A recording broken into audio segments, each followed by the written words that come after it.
Samúel Ívar Árnason, vertu velkomin til mín í spjallið. Takk fyrir.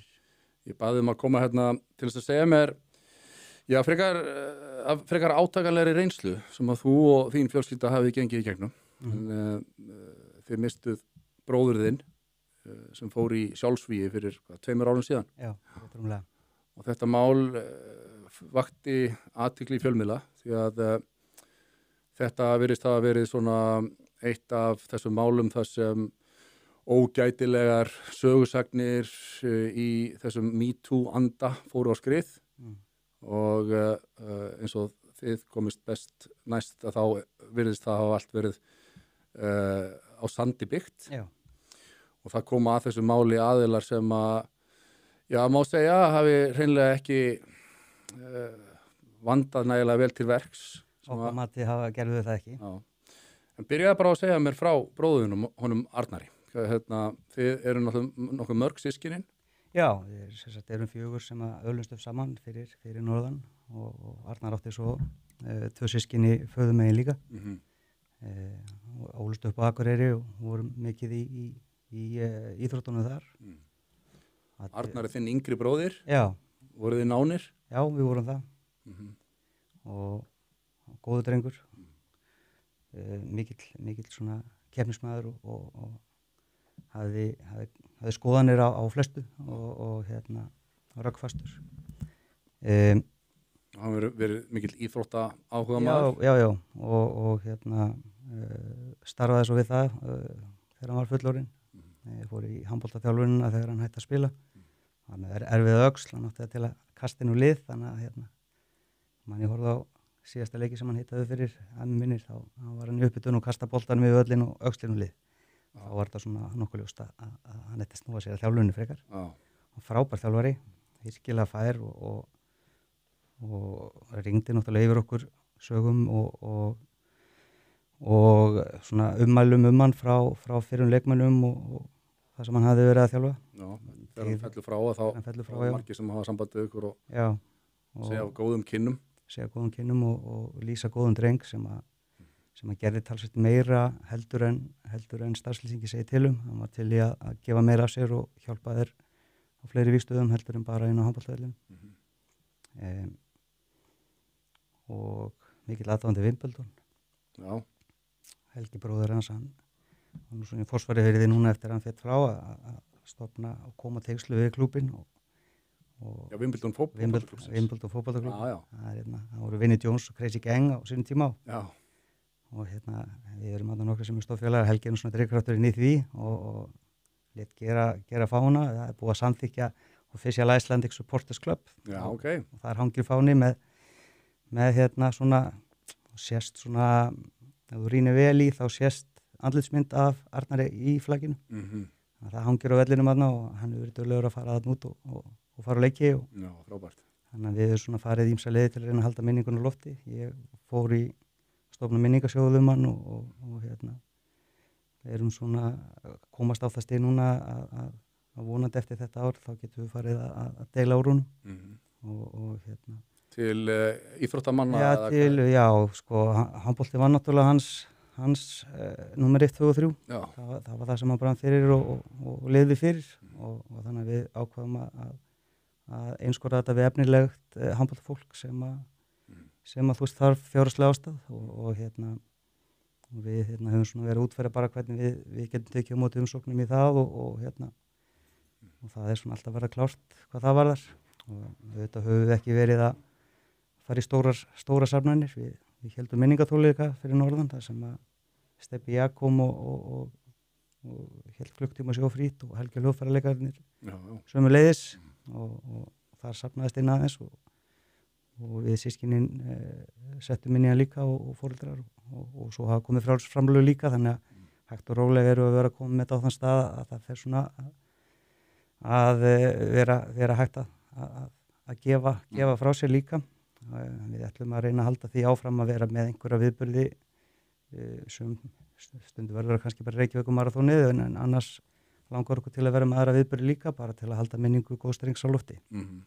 Það er svona minnsta sem við getum gert fyrir hann. það hefur greinilega verið mörgum sem hefur þótt vænt hann. Já, mjög mörgum. Og þegar hann fellur frá og við fyrir svona aðeins að grafa í þessum aðdraðanda og reyna bara að skilja hvað gekk eiginlega á og hvernig þetta gat enda svona, þá í rauninni kemur að svo vel í ljós hvað mörgum þótti vænt hann og hvað mörgum fannst mikið til hans koma.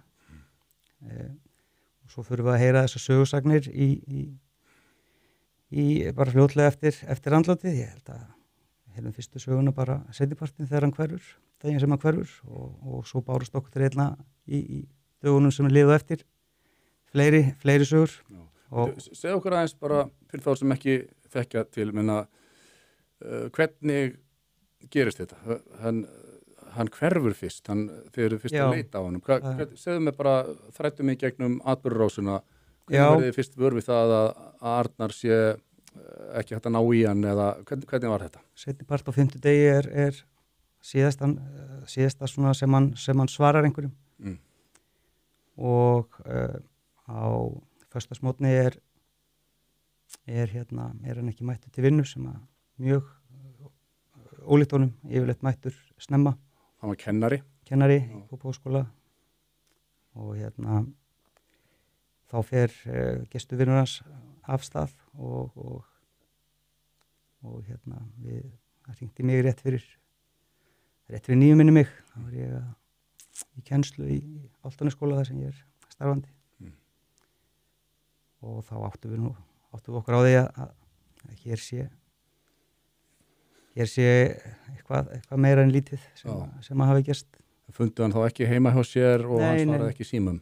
Nei, hann svaraði ekki símum og við hann sé leitaði í réttu mánuð þegar hann skólar á Fjörurnar fyrir hjá Reykjanesbæ.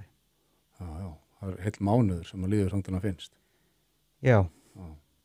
Í millitíðinni heldum við samverustund þar sem að var svona ígildi jarðafar í rauninni. Þið hafa alveg áttað ykkur á að það sem að náðist hvergi í hann, þá hlyti að vera eitthvað alvarlegt sem að það var ekki líkt honum að hverfa svona. Ég held að það hafi runnið upp fyrir okkur alveg sama hversu lengi maður reyndi að halda í vonuna að hann fyndist einhvers staðar bara í heilla húfi, þá held ég að það hafi svona fljótlega runnið upp fyrir okkur öllum að við myndum ekki sjá hann eftir. Og þú segir að þið farið strax að heyra einhverja sögur, bara sama dag og dagan og eftir. Hvaða sögur eru það að heyra? Það eru sögur eins og að hafi verið með að hegða sér ósæmilega gagvart iðkendum í að því að hann hafi verið að brjóta bara á þeim. Nú við erum þarna nokkri sem erum allir að leita að einhverjum svörum og einhverju yfirsýn og ég byrja svona að halda þess utan þetta bara í skjali í tölvunni hjá mér. Fyrst og síðast var þetta að hugsa sem bara að átta sig á atburðarásinni, reyna að fá einhverju yfirsýn og svona reyna að skilja þetta, því að maður náttúrulega skilur þetta ekki þegar þetta gerist. Það var enginn á okkur sem hafði þessar ágjur á hann. Svo bara berast fleiri sögur og það er svona vikunni áður en ég birti pistil hérna 15. apríl minni mig eftir að hann er fundinn og vikunni þar á undan þá eru 2 félagar mínir, vinir mínir, góði vinir mínir sem hringi í mig og hann er að segja mér frá því hvernig svona þjóðþekktur handbolta sérfræðingur sé að þú veist ber út einhverju sögur, þú veist ekki að ber út skilur en þú veist að segja sögur af þessu sko með þetta staðfest, búin að heyra þetta allstaðar og eitthvað svona. Ég vissi að það var kjaftaði og 2-3 dögum seinna þá hringir annar vinur minn sem var í rektinni og heyrir einhverja 2 konur svona utan að sig vera spjalla að hann hafi verið að perrast í strákunum sem ég vissi líka var bull. Hvernig kannstu vita? Það var bara eins og þú þekktir hann eða? Já, bæði þá og svo var ekkert sem hafi komið fram heldur sem að gaf það til kynna. Nei, einmitt. Það var, þú veist, bara megnið af þessu stráku sem var að þjálfa mætti í minningarathöfnina, þú veist, það var enginn sem hafi verið brotið á, þú veist, á einhvern ógeðslegan hátt. Þannig að sko, eftir andlátið og svona þá þegar hann hverfur þá skynjar þú strax að það út af einhverjum sögum sem að þú getur borið kennsla á að make engan sens eða séu ekki á rökum reistar. Já, það þannig að móti kemur, við fórum að stað sko, þegar við vorum að leita þessum upplýsingum og vorum ekki búin, við sögum bara gefum okkur bara það er allt á borðinu bara, en við verðum bara að fá að vita eitthvað og ég fór með pappa mínum og Árna Stefáns á fund með framkvæmdastjóra HK og einum úr aðalstjórn og einum úr barna- og unglingaráði það var bara í kringum 20. mars og báðum bara eiginlega grátbáðum að fá að vita hvað það versta sem að hvað var hann að gera eitthvað sér eða við vorum ekki og tóku það fram við vorum ekki komið með þennan fyrirfram ákveðna sannleiki í okkar huga þó að við áttum aldrei vona á því að heyra eitthvað misjæft skilur heldur bara að heyra eða væri eitthvað getum við fengið að heyra það var ekkert þar Framkvæmdastjóri HK gæti ekki sagt ykkur neitt nei og það var sko og einn úr aðalstjórn og einn úr barna- og unglingaráði það var ekkert sem þau gátu sagt okkur af einhverjum meintum brotum. En hvenær áttuðu ykkur á því að hvarf Arnars og hann hafi tekið sitt eigið líf hafi verið tengt því að á hann hafi verið borðnar þessar sækir? Hvenær fóðið staðfestingu að hann hafi fengið þetta í andlitið? Við vissum alveg að það var búið að vera stormur kringum hann sko. Sko hann í rauninni sjálfur fær fyrst veður af því að það sé eitthvað í gangi látum okkur sjá 1. febrúar að með minnir á Best Kópavogsskóla bréf það er einhver maður eða kona einhver aðeins sem sendir undir nafni að í skólanum sé kennari sem að hafi verið að hegða sér ósæmilega í þjálfun meðal annars að bjóða leikmönnum heim til sín í heitibottin og skólastjórinn í skólanum gefur svo tal við hann er mættur þarna frekar snemma og lætur hann vita að því að þetta erindi sé komið inn til þeirra og hún verði að senda hann í leyfi meðan þau vinna málinu og það er gert hratt og örugglega það er hann er kallaður að fund á föstudegi 20 setna þá voru þau búin að fara yfir þessi ásakanir með lögfræðingi í Kópavogsbæjar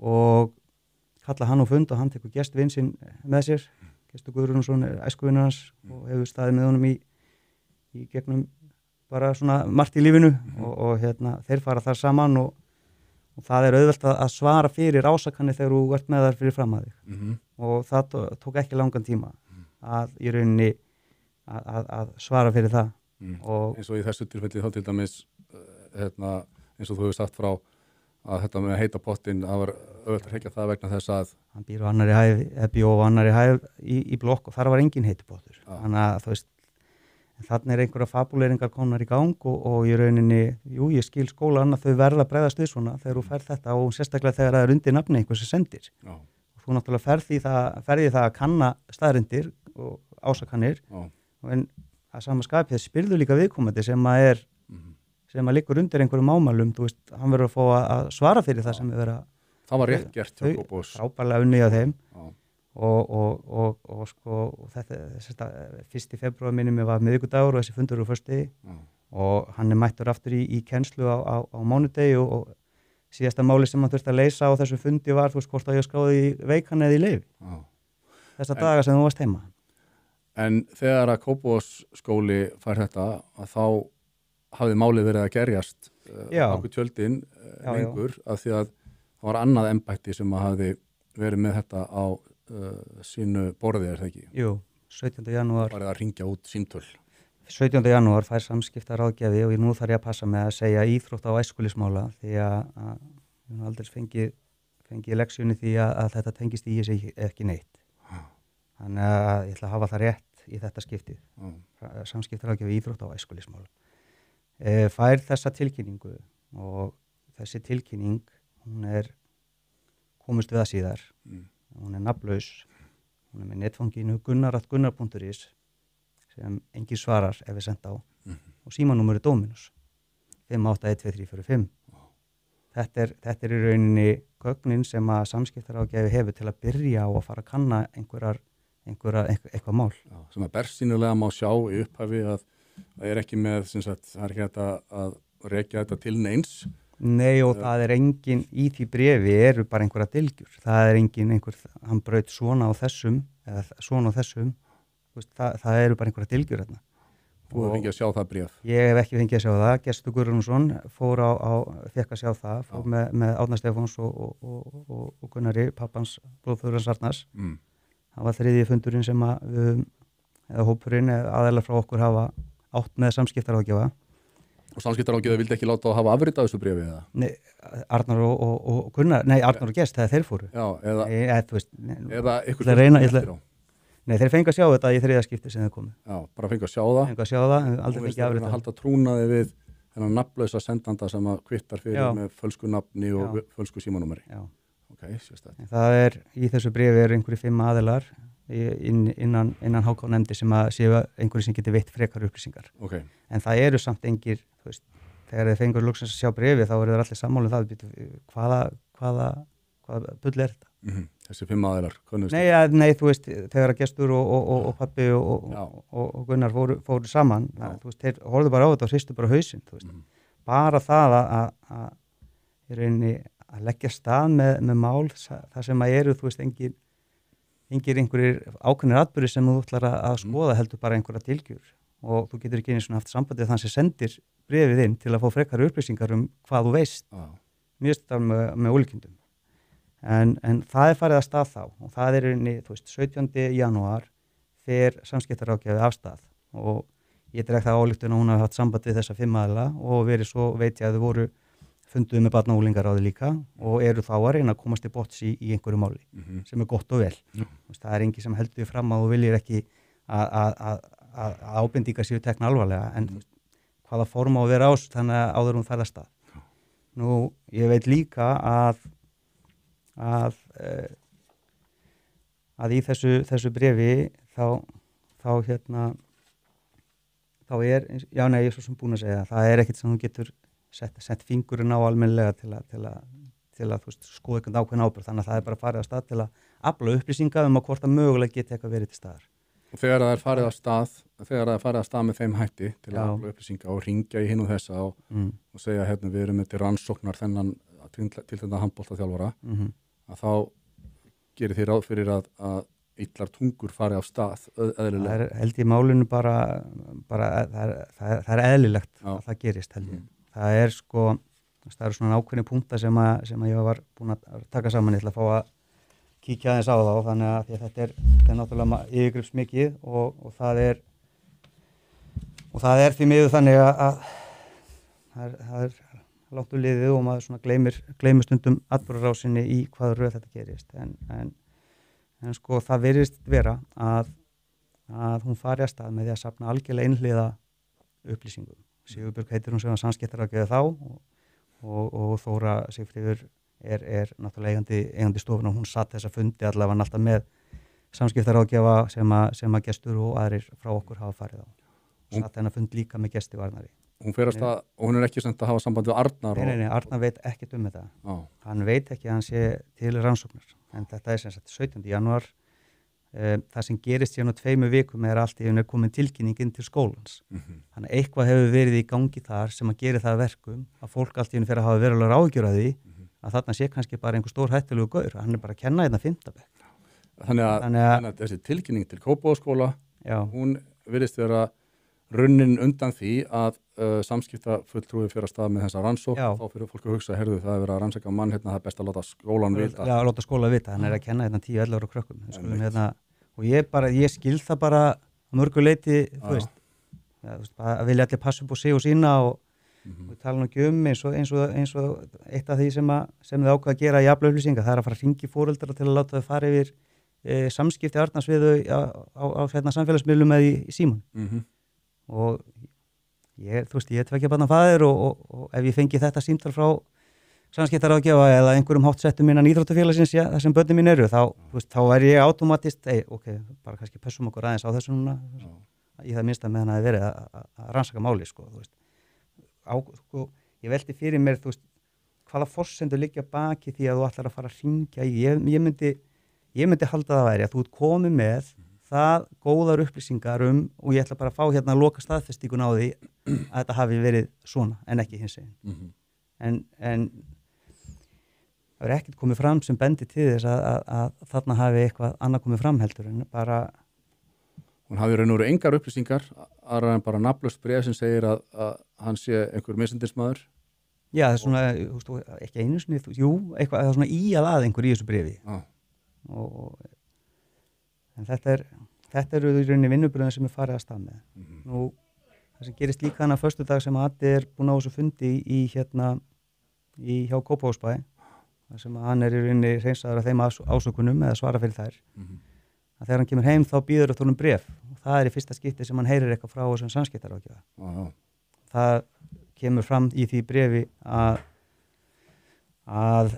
þessu embætti eða þessari stofu hafi borist ábending og þau hafi byrjuð á að rannsaka málið en þar sem hann sé hættu störfum með félaginu þá sé svo rannsókn stöðuð. Og hann var hættur störfum hjá félaginu. Það gerist 24. janúar. Það gerist þetta er rauninni til samskiptaráðgjafa, kemur 17. jan, 24. er hann látinn fara sem þjálfari og svo það þarna, þetta gerist bara viku eftir viku. Þannig að hann ekki látinn fara út af því að það verið að vinna eitthvað mál. Út af hverju hann látinn fara? Það var í rauninni bara, einn í aðalstjórnin sem hann hefði verið búin að missa klefan. Hann átti að hafa brotið af sig með því að hann tók með sér einhverja sokka á æfingar og það fengi ekki allir. Þannig að sumi fengu og aðrir ekki. Þannig að en heldur að það geti hafa verið yfirvarp yfir að þeir hafi verið búin að fá þessar upplýsingar frá samskiptafulltrúa og ákveða að láta hann fara á einhverjum svona yfirvarpsforsendum? Það er þá þeirra að svara fyrir það. Það var allavega ekki það sem okkur var sagt ef við hittu þau í kringu 20. mars, ég og pabbi. Þá var það var ekki það. Það var í rauninni ekki svo ástæða gefin upp. Og þá er samskiptaráðgjafi eða fulltrúi komin að stað með mál, með ásökunum, en segir að rannsókn sé hætt af því að hann starfi ekki lengur hjá félaginu. Þannig að það verður hvorki rannsakað til sýknu eða sektar. Hann velti því fyrir sér í nokkra daga hvort hann yfir höfuð að vera eldast við að koma staði hvað þetta sé. Og ákveðu síðan að óska eftir fundi. Þannig að þau rannsaka eitthvað mál, láta hann aldrei vita hvað hann sakaði fyrir, láta hann ekki vita að sé verið að rannsaka hann og afgreiða hann með bréfi í pósti. Það er út af því að hann óskar eftir fundi sem hann hittir þetta fólk og hann tekur gestvinnsinn með sér og það. Á þessum fundi þá fær hann ekki að vita hvað ásakanir eru, það má ekki segja þar. Og hann spyr, þannig að mér er bara frjálst að þjálfa hjá öðru félagi. Nei, við getum ekki gefið grænt ljós á það. Og samskiptafulltrúin, er hann eitthvað það að segja? Þau greinilega telja sig gera það. Og raunur þá hótunum ef þú myndir hefja störf einhver annar staðar þá munum við fara áfram með rannsókn. Já, voru ekki einu sinni í þessum tón með það sem að gestur hefur sagt mér. Það var bara að, Hákon getur vísað í staðreyndir málsins. Og þetta spurðu við pabbi þessa 3 aðalega sem við hittum á fundi og þau hristu bara haus. HK aðalega. Já, við erum ekki með neitt til að benda, við myndum segja eitthvað ef það væri. Þannig að, en hún vill ekki segja þeim hvað í rauninni hafi verið að saka hann um. Hún vill ekki gefa honum tækifæri á að svara fyrir það eða segja sína hlið á einhverjum álitamáli sem hafa komið upp. Og hún var heldur ekki tilbúin til þess að greina frá því að ásökunin kom frá númerinu Nei, hún mátti ekki sjá bréfið, þeir máttu alls ekki sjá þetta bréf en hún gat ekki heldur sagt hvað var verið að saka hann en hún gat hins vegar sagt að það væri hægt að vísa í það ef hann ætlaði sér að fara að þjálfa annar staðar og hann átti atvinnum viðtal við Austurrískt félagslið seinnipartinn sama dag eða daginn eftir. Þeir fara út af þessum fundi og gestur hefur sagt mér að margoft og bara frá fyrstu stundu þetta er versti fundur sem ég hef farið á. Því að hann er bara skilinn eftir með eitthvað óljóst hangandi yfir höfðun á sér sem hann veit ekki hvað er og hann getur ekki svarað fyrir það og honum er ekki frjálst að fara að þjálfa einhvers staðar sem var hans ástríða. Þetta er það sem hann liði fyrir. Það var að, hafði gaman að þið kenna á allt það en það var fyrst og síðast að þú veist, handbolti sem var í rauninni hans svona ær og kýr sko. Og Gestur segir við hann eitthvað svona, þú veist, bara, þú veist, við vitum það báðir þetta kjaftaði, nú bara, þú veist, lætur lítið fara fyrir þér og við bara býðum eftir þetta blási hjá. En þetta verðist bara hafa verið kotnin sem fyllt í mælinn hjá honum Arnari, því að setna kvöldi slítur hann all tengsl og þá sem hann hverfur. Já, hann hverfur rauninni eftir þennan fund. Já, hérna. Setna sama dag. Og við erum, þú veist, allir sem að höfum komið eitthvað að því að rýna í þetta, þú veist, okkur finnst bara hrópandi að horfa á það, að vinnubröðin sem voru viðhöfð, að þú veist, þau finnst okkur hafa ítt honum í rauninni yfir brúnna. Þannig að rétt vinnubröð hefðu verið að jú, hérna ásakanir, þú veist, og ég allt í einu bara, þú veist, ef annar okkar einhver skítalabbi, þú veist, og mér illa við þig og ég sendi bara inn hérna tralli tröll að þú veist, Esjan og þú veist, bara eitthvað bull og það er ekki þetta að ná í mig en það farið af stað með eitthvað. Mér finnst þetta svo fáránlegt að skulle vera hægt að fara af stað með eitthvað sem að í rauninni bara hver sem þú veist, við erum að fara að keppa í úrslitakeppni og þú ert í hinuliðin út besti leikmaður og ég sendi bara inn og þú getur ekki spila næsta leik. Þú veist, er þetta eðlileg vinnubröð? Þú veist, vinnubröðin eru bara ekki hægt að búa við svona fyrirkomulag Nei, og þess vegna erum við með réttaríki í ég hefði haldið það samfélagi. Og svo er maður náttúrulega með, þú veist, hvernig Kópavogsbærinn vinnur þetta til að skoða í rauninni samanburðinn á milli þessara tveggja. Annars vegar er bara, já, við tökum ásökunna eða ábendinguna alvarlega. Við köfum í það hvort að hér sé einhver fótur fyrir einhverju, við komumst að einhverju niðurstöðu og svo heldur lífið áfram. En það þarna frá 17. janúar og fram að 2. eða 3. mars, dagsetningarnar ruglast aðeins hérna hjá mér, það er 50 dagar. Á þessum tíma, þetta eru 5 vikur, þá er búið að vera að vinna því að afla einhverju upplýsingar að rannsaka eitthvað mál, hætta því að hann er hættur að þjálfa, en það er samt ekki hægt að ljúka málun. Og ég veit að í millitíðinni fór þetta embætti, samskiptaráðgjafi, bar málið undir barnavernd sem sagði hér er ekkert, látið málið falla. Já, þú ert með það staðfest. Þær segja það sjálfar á fundunum með Gesti, pappa og Gunnari. Já, en þær letur samt málið ekki niður falla. Nei, út af því að einhver aðalínan HK biður að halda áfram. Já. Ég bara spyr þeirra spurninga, er það bara yfir höfuð, þú veist, hvar er punkturinn í þessu? Má ég bara, þú veist, halda bara áfram að því mér sýnist það. Ef ég er búin að safna gögnum og ég ber það hérna undir barnavernd sem ég hefði haldið að ætti að vera þá já eða nei, eða já, þá kæru hann, eða nei, þá lætur þetta niður falla. Þú getur ekki haldið máli gangandi. Bara út af einhverju skilur. Það er mjög rökrétt fyrir ykkur fjölskylduna og vinni að tengja þessa afgreiðslu á þessum fundi með samskiptafulltrúa beint við það að hann, eins og segir, hann lætur sig hverfa bara setna sama dag og finnst látin síðar. Já, okkur finnst í rauninni bara, þú veist, við erum sannfærður að betri vinnubröð hefðu afstýrt þessu. Því að það er ekkert að því að þurfa að taka á sig eitthvað smá hérna, þú veist, fá að verja sig, þú fá tækifæri að verja sig. Og ég er bara, þú veist, bara það að þau fengi að sjá innihaldið, eða bara það að okkur barst hérna ábending með þú veist, flutti nafni og Gunnar og númeri Dominus. Og þá hefur bara, er hægt að horfa á þetta og segja, já, ok, hefur gott, kláriði það bara og talið svo við mig setna. En þú veist, það er látið eins og hérna, hér sé eitthvað. Og hann er sendur út af þessum fundi með það er eitthvað sem hangir yfir þér og þú veist ekki hvað það er. Hann kom í heimsóknartíminn vikuna undan áður en hann fór og hann satt hjá mér með höfuðið í höndunum og sagði bara, ég vildi vissi hvað það er sem ég gerði sem var svo ógeðslegt.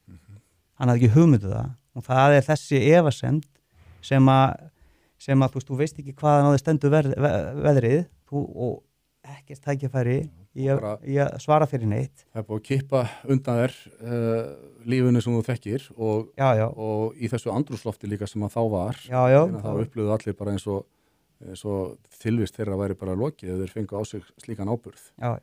Þannig að þetta er alveg skelfilegt að það sé ekki betur og með meira faglegum hætti haldið utan svona mál. Já, mér finnst það sko, Ég finnst það þurfi aðeins að laga þetta allt saman. En segðu mér hvernig, sko, þegar þið farið að tala við HK og ISI og samskiptafulltrúa, hvernig, eftir að hann látin, hvernig viðtökur eru þið að fá þar?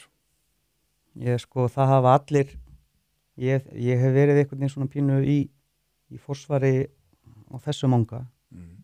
Það var engin boðið okkur á fund. Ég hef alltaf þurft að óska eftir fundi. Allir þessir aðilar hafa látið nánast eins og þetta sé þeim óviðkomandi. Þetta sé bara eitthvað sviplegt andlát sem að kemur þeim í raun og ekki við.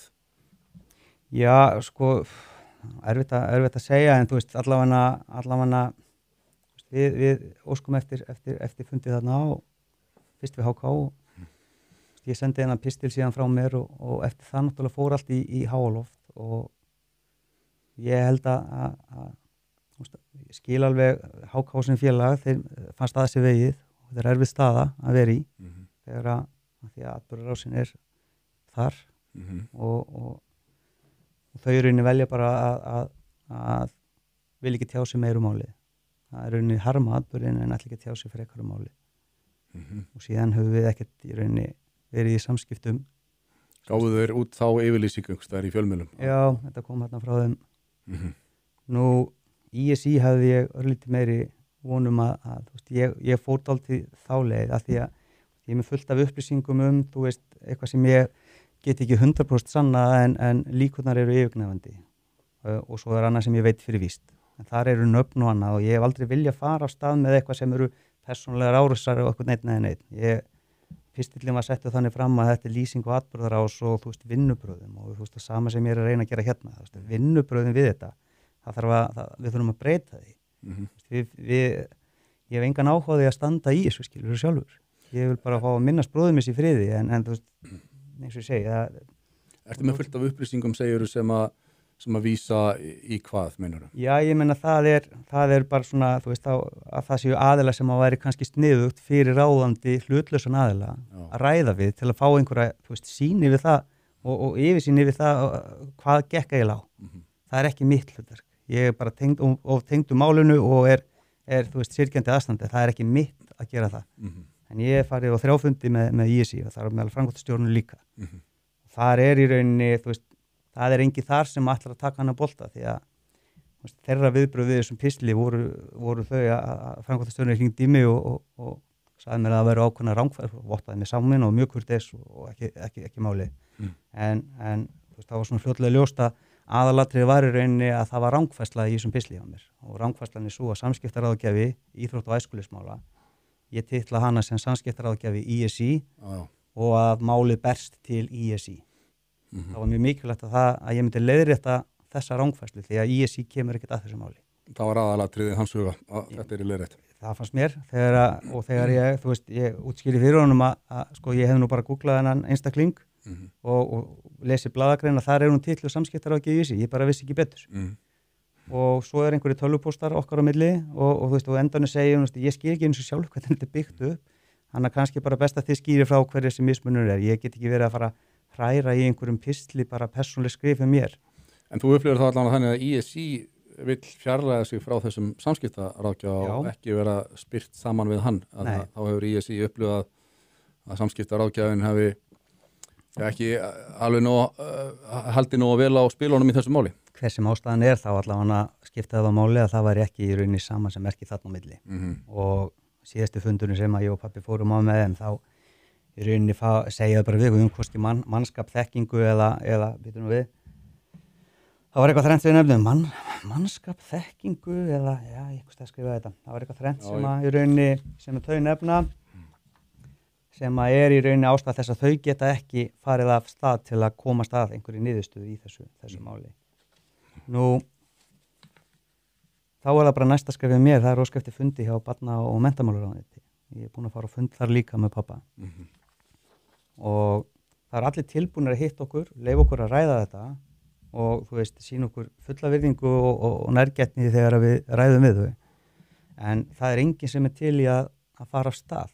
Mér finnst taka boltan og gera eitthvað í þessu. Já, þetta hefur verið bæði all upplýsingasöfnun, hún hefur öll komið frá syrgjandi fjölskyldu sem að reyna að átta sig á því hvað gerðist. Það er engin í hreyfingunni sem ætla sér að þú veist, grípa boltan og fara af stað og byrja, ok, þú veist, þetta endaði svona, hvað gekk á hérna undan, hvernig getum við lært af þessu, þannig að ef eitthvað sambærilegt gerist aftur, þá vitum við hvernig við erum að tækla þetta. Og við erum ekki að tækla þetta eins því að þetta síðasta, Máliðans Arnars, er eins illa gert og ég bara get mögulega ímynda mér.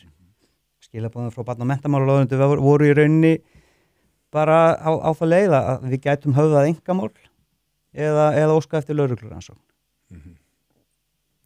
Einkamál gegn hverjum? Samskiptaráðgjafa? Já, sem sagt eða þá þessum aðilum sem að ég er svona nokkurn veginn búin að komast, já, sem ég tel mig eða við teljum okkur vita hafi verið hluti af þessu. Já.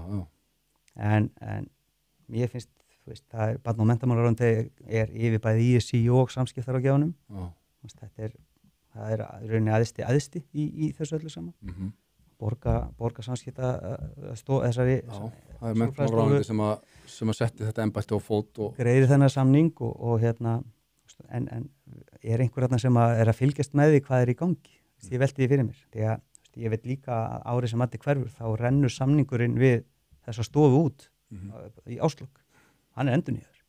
Já, þetta er sálfræðistofa sem að mennta- og barnamálaráðuneytið gerir samning við Það er rauninni þessari þjónustu að taka á erfiðustu málum sem uppkoma í íþróttahreyfingunni. Gott og vel ef að þetta eru sérfræðingar sem eru vel til þess fallnir. En það er samt einhver að hafa einhverja yfirsýn með þessu. Og það er endurnýjaður samningurinn við þessa stofu það að gegna þessu embætti áfram eftir andlát Adda. Já, það rennur út 23 og þá er samningurinn endurnýjaður. Þannig að annarkvort vitaðu ekki atburðarásina þegar þú endurnýjar samninginn. Ég dreg þá ályktun. Ég held þú get ekki hort á þessi vinnubrögð og sagt, heyrðu, já, geggja, við skulum leyfa þeim að halda áfram með þetta. Nei. Mér finnst það bara svo ótrúlegt að hitt hlýtur bara að vera. Þau hafi bara í rauninni ekki verið búin að kynna sér málið nógu vel. Það vitum vissulega hefur... Þið hittist, sem sagt, barna- og menntamálaráðuneytið eftir að þessi samningur endurnýjar. Já, það var bara núna... við hittum þau núna bara í ársbyrjun þessu ári. Stemma þessu ári. Já. En eins og ég segi, þú veist, við höfum alltaf þurft að leitast að því að fá þessa fundi og eins og ég sagði áðan, þú veist, fólk alveg mætur okkur og er ekki með neina stæla. En þegar þið hafið hitt samskiptaráðgjafa íþrótta og æskulismála eftir þetta, hvernig hefur hann eða hún, þetta embætti sem sagt svarað ykkur með að hafa þau á einhvern hátt viðurkennt að þetta hefði verið ógætilega unnið hjá þeim, hefði mátt hafa það einhvern veginn harmað það að hafa gert mistök eða hvernig? Það má segja að það hefði gert það óbeint. Það er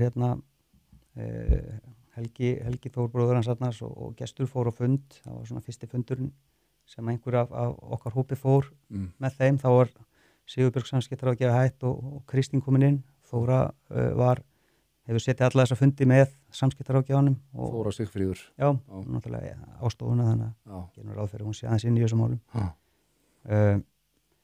Þar er rauninni spyrjaðir, þú veist, ef sambærilegt mál kemur upp, þú veist, er það höndlað eins og þau segja í rauninni, þær segja að, þú veist, að það sé búið að fara í gegnum verkfalla og það sé búið að laga þá annmarka eða vankanta eða þú veist, það sem illa fór í þessu og það mun ekki gerast aftur. Svo hlustum við náttúrulega á þetta viðtal hjá þegar við Brynjar daginn og, þú veist, og við ringjumst allir á í rauninni eða öll á eftir bara, þú veist, þetta hljóma bara eins og við séum ennþá á dálítið svipuðum stað. Þar er farið að stað með rannsókn upp úr einhverjum nafnlausum ásökunum.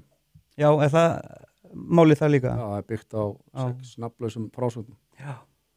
Þannig að þetta virðist ekki hafa mikið verið lært af því. Nei, en það er svona. Á þessum fundum þarna sem að þeir eru pabbiðinn og bróður hans og svona, ég meina, myndi eftir í hug, sko, ef ég hef verið maður hefði sagt, byrju, sko, í alvöru tala, finnst ykkur í lagi ef það kemur tölvupóstur frá slúbert.is með símanúmeri Dominos Pizza með ásökun og þú farið á stað með rannsókn og hringi út allt og lætur ekki einu sinni þann vita sem að er undir rannsókninni, finnst ykkur þetta eðlilegt, þú veist, bara í rauninni sko, þú veist, þriðji fundurinn eða þú veist, ef ég tel fundir sem Adi og gestur fór á sem fyrsta fund og svo það gestur og Helgi sem fara á annan og svo faraði gestur og pabbi og Gunnar blóðfæður hans Arnæðs fara saman á þriðja fundi og það í rauninni viðurkenna segja þær að það hafi borið málið við barnanefnd og það hafi verið sagt að láta það niður falla en ákveða að halda áfram en af hverju þú veist það var ekki bara fínt að vita þá hver það sem óskaði eftir því að þetta haldið áfram og ákvaða forsendum með það þú veist ef að barnaveit segir að láta það niður falla þá fenguðu líka í fyrsta skiptið að sjá þetta bréf fram að því veit enginn hvað í þessu bréfi nema bara að það einhverjar dylgjur og þá sjá þeir í rauninni þú veist, og þrátt fyrir að sko maður sé látin að þá vildu þau fyrstu ekki sína þetta bréf að segja hverjar ásakanir væru jafnvel þó þau vissu sjálf að það vott að kvittað undir það með fölsku nafni og símanúmeri þannig að þau eru hérna ekki að verja neitt sko, eitthvað heimildamann eða neitt slíkt að þau neita samt sem áður að leyfa syrgjendunum að sjá á hverju þetta mál hafi byrjað í rauninni og leyfa náttúrulega Arnari aldrei að fá að sjá þetta heldur það er alveg geta strika út þessi 5 nöfn sem að stóðu þarna bara ef hann fengi að sjá hvað verið að saka um hvernig ég lítum á þú veist getur ekki bara haldið einhverju svona óljósu yfir ég bara að ég ætla að slá þig en þú veist ekki út af hverju en það kemur bara einhvern tíman hann að passa þig bara veist, það er bara tilfinningi sem að situr eftir í þessu veist, hann bara veit ekki hvað hann ástöndu verði þú veist og eins og ég sagði áðan að þá á þessum tímapunkti í íslensku samfélagi þá eru menn bara sjá það sem dauðadóm að fá svona yfir sig og get ekki svara fyrir sig að það bara táknar endalok þess lífs sem þú þekkir það er ekki svo fínt að kyngja því Nei það er því miður bara dálítið þannig sko. Þetta er maður vonast alltaf til þess að sko ég veit alveg við fæ aldrei og við vitum öllu, við fáum aldrei mannin tilbaka en þú veist, við förum að staða á þessum tíma með þessi pistill, við ætlum að reynsa mannúðlega hans en við ætlum að líka reyna að stuðla að því að starfsumhverfið og það verður eitthvað lærdómur dregin eitthvað gerist sem að verður til þess að við getum horft tilbaka og sagt ok, það kom þó allavega út að það er unnið vel og faglega með máli núna ég get ekki séð að það sé Þið hafið ekki getað fengið þá vissu út úr þessu einu sinni Nei, það vissi mér ekki og þú eins og þú skrifaðir í pistlinum sem að vakti mikla athygli þá sagður sko ef þjálfari gerir sekur eitthvað brot gagnvart iðkendum líkt og Arnar var sakaður með að gefa í skyn að hann hefði gert í þessu bréfi er frálegt að viðkomandi sleppi við frekari rannsókn vegna þess að hann sé hættur störfum hjá félaginu þar sem meint brot átt þessi stað Sambandinu bera mínum að til skylda til að kæra viðkomandi til lögreglu í það minnsta til að sjá til þess að máli sé rannsakað fullu ef rökstuddur grunur er á sekt hans. Og að samaskapi teluru að ekki sé hægt sé ekki hægt að sanna sekt einhvers þá sé honum sjálfkrafa frjálst að halda áfram á sinni vegferð í starfi. Það er ekki hægt að koma þannig fram með saklaust fólk að veifa ósönnuðu, óstaðfestu eða óljósu bulli fyrir ofan höfuð þeirra og meinaði með elda sína drauma á þeim forsendum.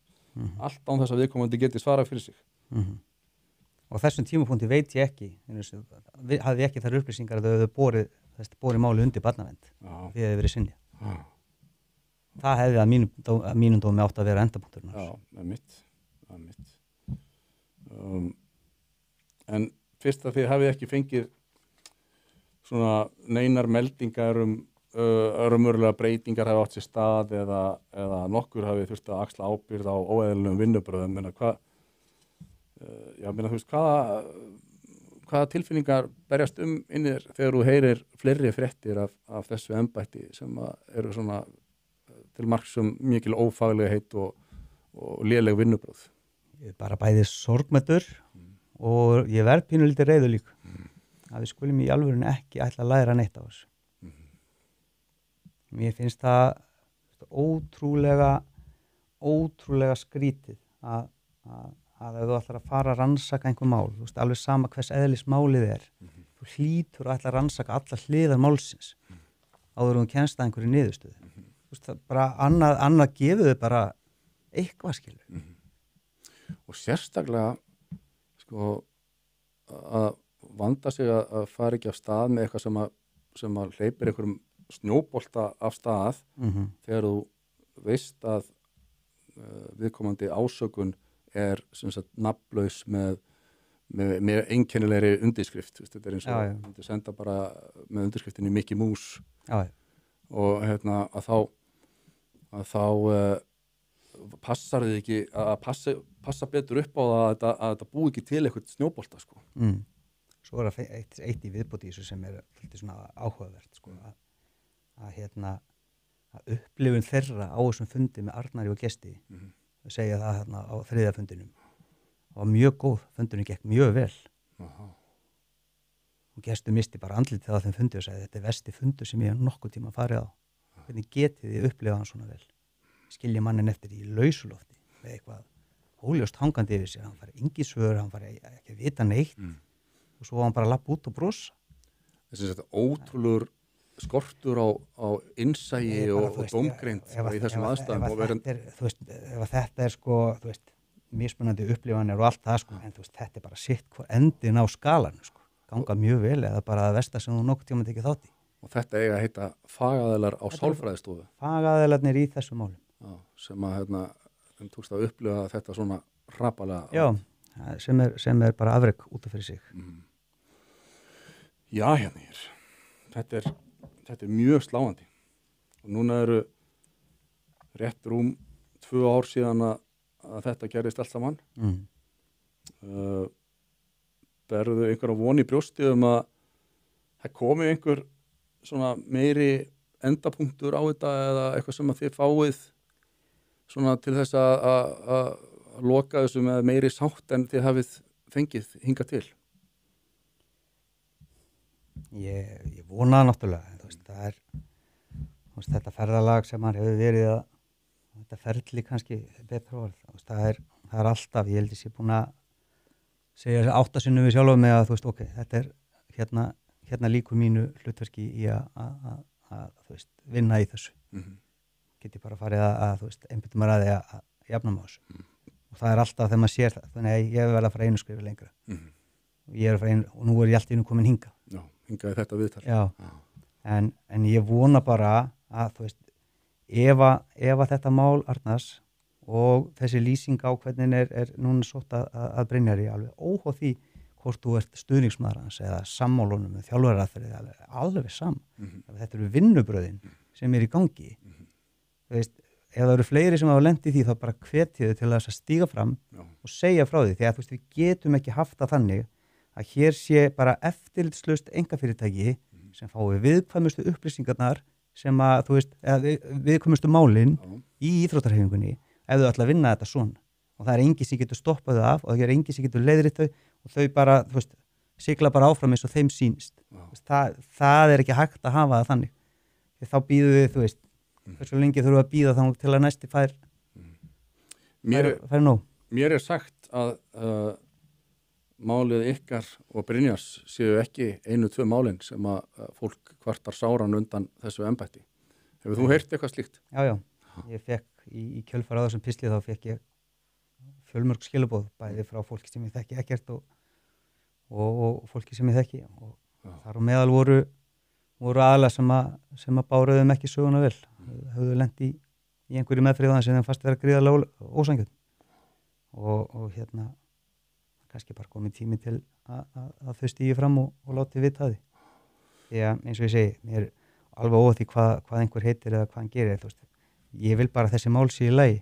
Ég er ennþá tengdur inn í hreyfinguna og þú veist, ég hættur að standa á gólfinu og þjálfa, þá er ég tengdur í þetta starfinu og börnin mín eru í þessu og ég vil bara að þetta sé gott umhverfi. Það er enginn að segja það að ég ekki að taka einhverjar ábendingar alvarlega. Enginn sem vill hafa þetta bara eitthvað Texas og allir haga síðan svo við vilja. Ekki það heldur. En það þarf að vera einhver skýr ramm hvernig þú vinnur þetta. Og bara ég segi það enn og aftur, þú getur ekki komist að rétti niðurstöðu í einhverju máli nema þú tali við alla aðilana sem að snúa því og gefi fólki tækifæri á að svara fyrir sig. Þetta er mjög sorglegt mál og alveg fín yfirferð hjá okkur yfir þetta. Er eitthvað meira sem að þér dettur í hug sem þú myndir vilja koma á framfæri áður en við ljúkum þessu? Nei, ekki þannig sko, þú veist, það er þetta maður bara, maður hefur lært mikið á því að vera í samskipti við þessar stofnanir sem maður heldur að